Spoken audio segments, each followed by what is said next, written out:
this, lads. But it's been revealed with Sophie Cunningham. Fever Wing Sophie Cunningham was fined twice for behavior at the end of the clash, but her misconduct appears to be already paying dividends.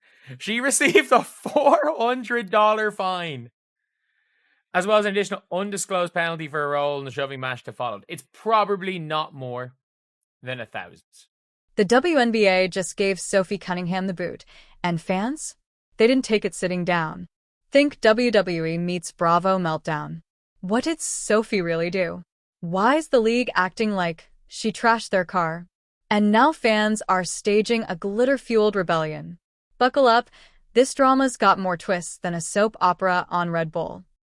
Marina Marbury shoves Caitlin Clark to the ground after she's slashed in the eye by one player, rushed by another. Like, I can clearly see why some of y'all teams in the WNBA are just not successful, bro. Like, y'all don't know how to act. We just gonna call it for what it is. Y'all don't know how to act. Like, there's basketball stuff, and then there's just completely plain. So the WNBA thought ejecting Sophie Cunningham would end the drama, like kicking out the one girl at a sleepover who brought snacks. But nope. They accidentally started a movement. Fans didn't cry. They didn't complain. They clapped back the only way modern outrage knows how, by buying every piece of Sophie merch in sight. Her jersey vanished faster than common sense at a league meeting. Now everybody knows who Sophie Cunningham is. Everybody wants a piece of Sophie Cunningham. Her jersey is the #1 selling jersey in the WNBA. Sold out. Now, why is that significant? I'll tell you. Because her jersey surpassed the all-time woman, Caitlin Clark, the most popular woman ever in the WNBA. Caitlin Clark got her jersey surpassed by Sophie Cunningham. Why? Because Sophie Cunningham stood up for Caitlin Clark. She did all of these. 1 minute, Sophie's getting shown the door like she forgot to RSVP to the WNBA's clique party. The next, she's basically the Taylor Swift of women's basketball. Her jersey wasn't just selling, it was evaporating. Even resale sites cashed in, with fans dropping Beyoncé ticket money like it was Sunday brunch. Sophie went from stat sheet side note to full-blown icon before the league could even say oops. Selling out, how cool is that for your... Yeah, it's cool. It's funny what kind of people are attracted to. I'm just trying to keep the main thing is that's basketball, trying to win games, sticking up for my teammates. And that's all part of it. I think all that stuff it's fun and whatnot, but at the end of the day, we need to win some basketball games. Oh, you know what? I'm just going to be me. I don't go in there trying to predetermine anything. I'm dialed in. I need to focus on hitting my shots, making sure I'm executing the schemes right. I'm not focused on the extracurricular activities. And you know what? During that, it was just part of the game. I think the refs. And all this for what? The grand crime of not turning into a statue, while Caitlin Clark was being hunted like it was open season on talent? Apparently. Backing your teammate is now a technical foul if it upsets the league's favorite chaos agents. We're in an era where defending someone with integrity gets punished harder than a flagrant foul to the face. Wild. It's wild what the WNBA trying to do to Sophie Cunningham. I love Sophie Cunningham because at the end of the day, you supposed to, how I was taught, and me growing up playing sports, we protecting each other, bro. At the end of the day, all for one, one for all. So look, you think I'm going to keep allowing you to beat up on my teammate and my teammate playing clean ball, but you trying to poke.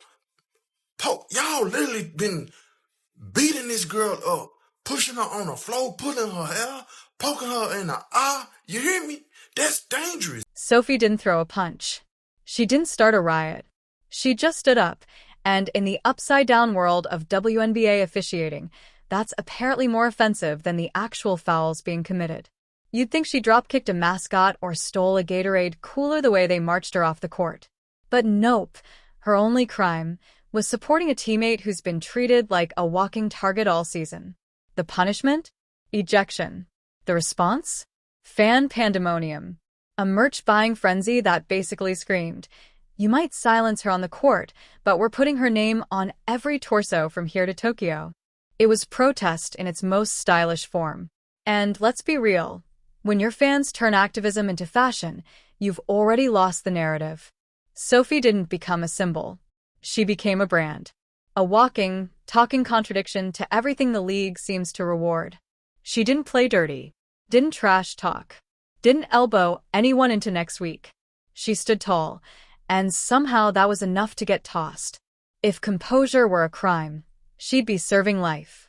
Meanwhile, players are out here throwing elbows like drunken giraffes and still in the game. Caitlin Clark's getting WWE-level treatment, not even a whistle. But Sophie?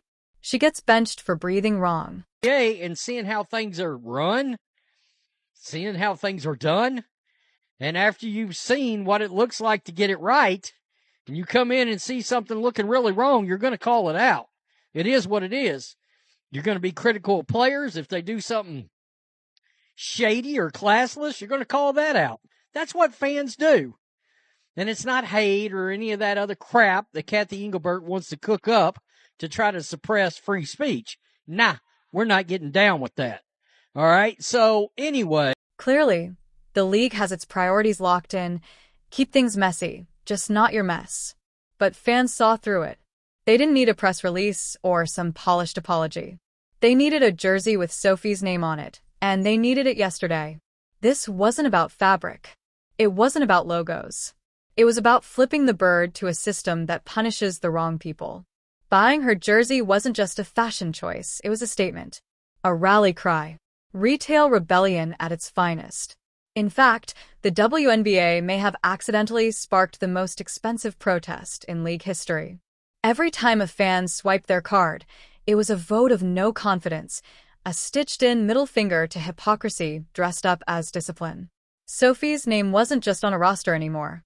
It was on receipts, in headlines, and burned into the memory of every fan who's had enough.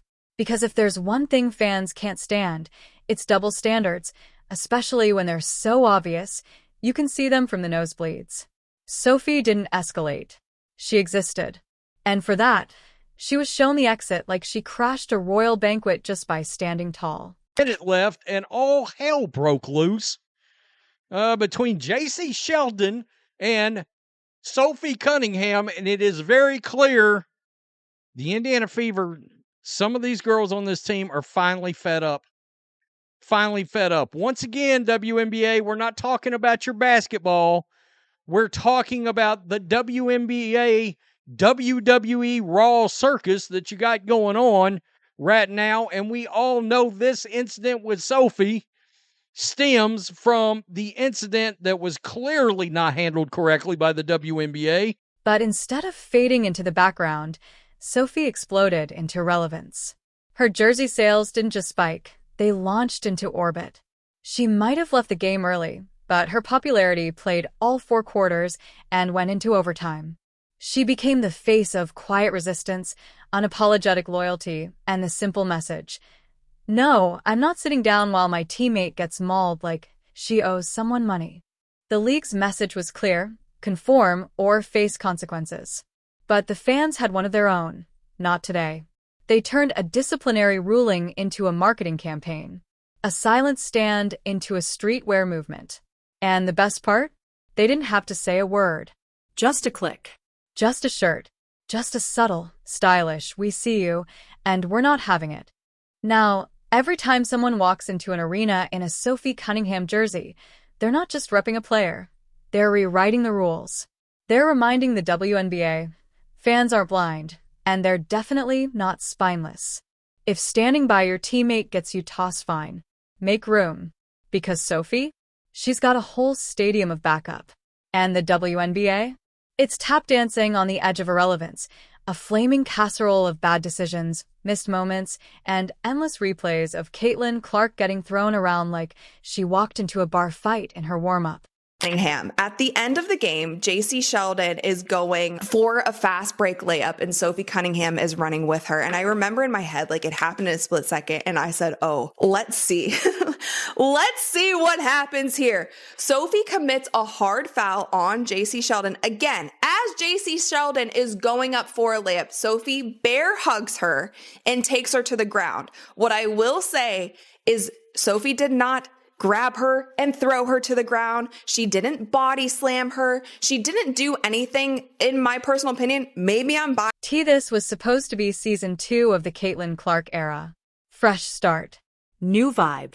Maybe a little respect sprinkled in like Parmesan on pasta. Instead, we got chaos cranked to max volume with a side of elbows. And it's not just physical, it's borderline criminal. Caitlin can't get through 2 possessions without someone accidentally introducing her to the hardwood. She's getting pushed more than a broken shopping cart at a clearance sale. If defenders spent half as much time playing defense as they do auditioning for American Gladiators, WNBA edition, we might actually be watching basketball, not a live-action physics lesson on momentum and blunt force. The league had the chance, no, the moment, to protect a generational talent. Caitlin Clark is a walking brand deal, a human highlight reel, and one of the only players who can make people actually tune in. That's not shade, that's math. But instead of protecting the asset, they've made her a crash test dummy. Every game looks like some twisted hazing ritual only the cool kids are in on. And this level of physicality? It's not gritty. It's not edgy. It's just ridiculous. If Caitlin walks off the court without bruises that look like abstract art, it's a miracle. But sure, let's keep pretending this is just letting them play. While no one else is getting bulldozed with this kind of energy, it's starting to feel like there's a special section in the league's playbook titled, How to Pretend Clark Doesn't Deserve Basic Human Rights. Felt like Sophie might have wanted a piece of JC after the Caitlin Clark and JC kind of scuffle going on, right? Then this happened, okay? The fast break, you see Sheldon taking it after getting a steal. Sophie wraps her arms around her. Now, this is normal, okay? In my opinion, this is normal. This is a hard foul. She just didn't want her to get a shot up on the fast break, send her to the line. She's just grabbing her. And now, enter Sophie Cunningham, the unintentional protagonist in this basketball soap opera. The WNBA thought they could sideline her, eject her, and send a little message. But surprise, they accidentally launched her into fan favorite status, like she got shot out of a merch cannon. And the league? Oh, they hate it. Because Sophie's not playing the villain. She's not throwing elbows. She's not chasing drama. She just stood there, metaphorically lit a candle for sanity, and boom, off to the locker room she went. Meanwhile, fans saw that ejection and said, absolutely not. They went full rebellion. Jerseys sold out. T-shirts printed. TikToks posted. Memes flying faster than WNBA refs pretending they didn't see that elbow to Clark's ribs. Sophie became a symbol, an icon for a fan base that's done pretending this league isn't spiraling. The WNBA underestimated the crowd. They thought a tech would quiet the storm. Instead, they tossed gasoline on a bonfire. Because this isn't just about one player anymore. It's about a fan base watching the league trip over its own feet while holding the keys to something historic. They had Caitlin. They had momentum. They had eyeballs, headlines, and hope. Now, they've got growing resentment and a TikTok algorithm drowning in clips of her getting steamrolled, while refs casually check their nails. I love Caitlin Clark, but she got LeBron James in her. You know what I'm saying? Hold on, that doesn't sound right. She got a little bit of LeBron James-esque type behavior. LeBron James literally flops every time somebody touch him. And I think that Caitlin Clark flopped a little bit. I'm just saying, she kind of drastic. You know, her eyes, oh, my eyeball. And then they hit her and she fly across the, I don't think that girl that's number 3 ain't that strong. However, kudos to Caitlin Clark. She know how to play the game, right? But the girl did flagrantly foul her and did push her, which caused all this to happen. But let me say this. Sophie, who's my one of my favorites now. She's become one of my favorite WNBA players. I'm gonna watch her too, like I watch Caitlin. Look at what she did. And people may not say that this was in response or whatever the case may be, but I feel like Sophie is like, you want to play? It's not hard to connect the dots. The more they punish the wrong players, the louder the crowd gets. Sophie Cunningham didn't deserve an ejection. She deserved a trophy for basic decency. But no. Let's reward the chaos and punish the calm. The league keeps pushing this weird narrative where standing by Caitlin Clark is somehow controversial. Like loyalty is offensive now. Like being a real teammate is threatening the status quo. Well, fans aren't buying it. They're shouting back. The message is clear. We see what you're doing, and we're not here for it. It's laughable, honestly. The WNBA had everything it needed to become a powerhouse.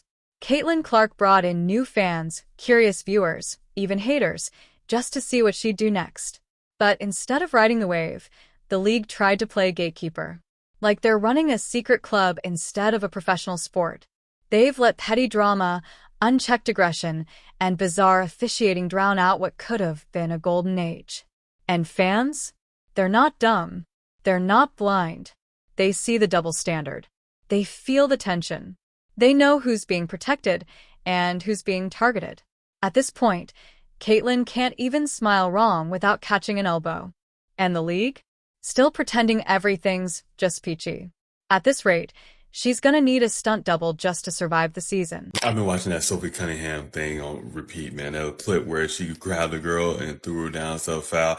It's a hard basketball foul, probably over the top. Of course it is, but why would it not be given the circumstances? But once she did the clinch, man, MMA fans, UFC, grappling, Muay Thai, we all know. Once you seen that clinch, it was like, okay, she just ain't no regular person. She knows something. She got some skills, and I guess she has like a black belt in Taekwondo or some shit like that, which is wild. And apparently she was the kicker on a high school football team. Let's be real. This isn't just about basketball anymore. It's about respect. It's about a league acting allergic to progress. The WNBA says it wants growth, but flinches every time something actually starts to grow. Sophie Cunningham? She's just the latest example.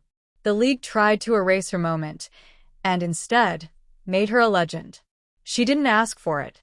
She didn't campaign for it. She just existed, did the right thing, and boom, icon status. Congrats, WNBA. Sophie didn't become a fan favorite by dropping 40 points. She became one because she stood her ground while the league lost theirs.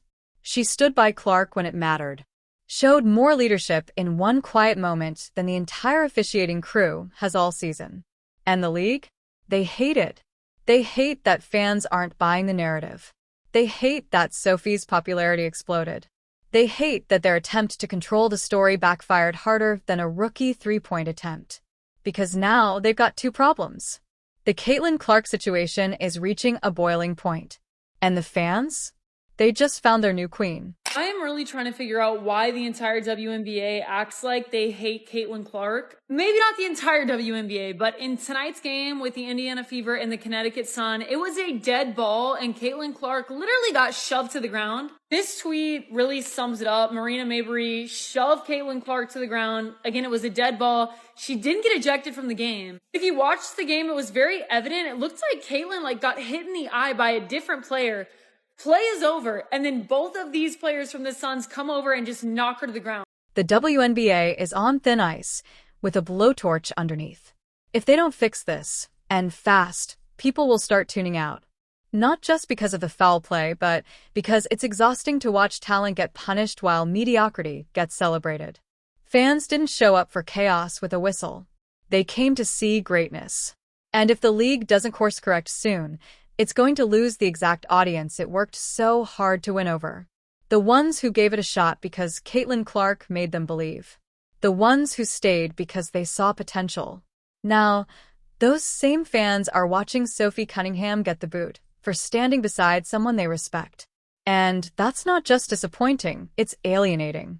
When the league silences its best stories, punishes its best allies, and ignores the well-being of its biggest stars, it's not just shooting itself in the foot. It's dunking its own credibility into the nearest trash can. Sophie may be out of the game, but the fans? They're still in it. Loud, loyal, and not going anywhere, unless the WNBA gives them a reason to. And trust us, they're watching.